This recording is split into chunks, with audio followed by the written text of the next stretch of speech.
माझ्या प्रियानो, मी तुम्हाला येशू ख्रिस्ताच्या नावाने शुभेच्छा देतो। प्रभू येशू ख्रिस्त तुमच्यावर खूप प्रेम करतो, म्हणून तुम्ही नेहमी आनंदी राहा, खचून जाऊ नका। त्याच्या प्रेमाची आठवण ठेवा, त्याची कृपा आणि त्याचे आशीर्वाद आठवले की एक धैर्य आणि आनंद येतो। मी उभा राहून बोलत असलेली जागा, त्यामागे तुम्ही एक इमारत पाहत आहात, त्याचं नाव आहे देवाचे घर। म्हणूनच त्यावर आकाशाचे दरवाजे असे लिहिलेले आहे। हेच आपले जिस रेडिंग्स या सेवेमधील पहिलेच वर्ष प्रभूंनी बांधून दिलेली एक इमारत आहे। आपण पिनरूल एकत्र येऊन प्रार्थना गट म्हणून प्रार्थना करत होतो त्यावेळी ही जागा मुख्य रस्त्यावर आहे। अर्धा एकर जमीन एका आईने सेवेसाठी म्हणून मोफत दिली। आपण काही विचारलेही नाही, पण प्रभूंनी त्यांच्या अंतःकरणात बोलून ही जागा द्यायला लावली। प्रभूंनी सांगितले की या जागेत 3000 लोक बसून प्रार्थना करू शकतील असे एक भवन बांधले जावे। 1980 साली पाहिले तर 3000 लोक म्हणजे एक मोठे कार्य होते, पण तरीही आम्ही विश्वासाने ते बांधायला सुरुवात केली।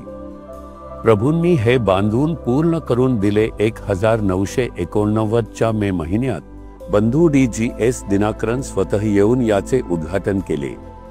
मी त्या जागेवर उभा राहून तुमच्याशी बोलत आहे। या ठिकाणी खूप लोकांचे उद्धार झाले आहेत, अनेक चमत्कार आणि चिन्हे घडलेली आहेत, अनेक लोकांचे अश्रू पुसले गेले आहे। त्या देवाच्या घरासमोर उभा राहून मी तुमच्याशी बोलत आहे। ठीक आहे, या दिवशी प्रभूने तुमच्यासाठी एक वचन ठेवले आहे। यशाया अध्याय 54 वचन 14 मध्ये काय म्हटले आहे ते तुम्हाला माहिती आहे का? तुला भीतीच उरणार नाही, तू घातापासून दूर राहशील, तो तुझ्याजवळ येणार नाही। काहीतरी भीती मनात आहे ना, ती भीती घाबरट बदलते आणि ती भीती वाढतच जाते। मग घाबरट येते, काय होईल, कसे होईल असं वाटत राहतं। प्रभू म्हणतो, तू निर्भय राहशील, भीतीपासून दूर राहशील, ती तुझ्याजवळ येणार नाही, ती दूरच राहील, तुझ्या जवळ येणार नाही, कारण मी तुझ्यासोबत आहे असे तो म्हणतो। मी तुझा हात धरून तुला चालवतो, म्हणून ही भीती आणि घाबरट सगळे दूर उभे राहील असे प्रभू सांगतो। पण मनात भीती आहे का, घाबरट आहे का? मग काय प्रकरण आहे? मग येशू ख्रिस्त आपल्या सोबत नाही का? जर येशू आपल्या सोबत असेल तर भीती नसते, घाबरट नसते। हे कसे नसणार? आपण तर या जगातच जगतोय।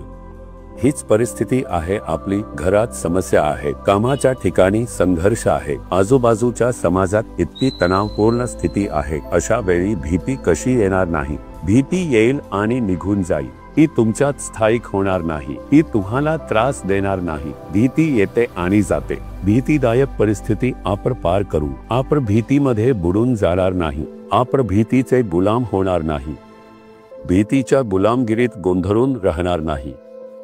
हेच तर परमेश्वराचे वचन आहे। म्हणूनच परमेश्वर म्हणतो, तू भीतीपासून आणि घाबरण्यापासून दूर राहा, ती तुझ्याजवळ येणार नाही। कोणी विचारले तुम्ही निर्भय धैर्याने कसे राहू शकता, तर त्याचे उत्तर, येशू आपल्या सोबत आहे। या देवाचे घर उभारायला सुरुवात होताच मोठा विरोध सुरू झाला। 1980 च्या दशकातच इथे सभा भरवून या धार्मिक कट्टर संघटना तेव्हाच आल्या होत्या। त्यांनी सभा भरवून हे थांबवायला पाहिजे असे ठरवले आणि मोर्चे काढले। खूप साऱ्या अर्जांवर अर्ज करून त्यांनी कलेक्टरकडे दिले।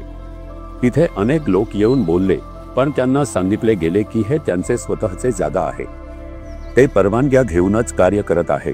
एवढा विरोध आहे म्हणून हे शक्य नाही सांगितले गेले। तिथे एक वकील होते, एक प्रसिद्ध ख्रिश्चन वकील।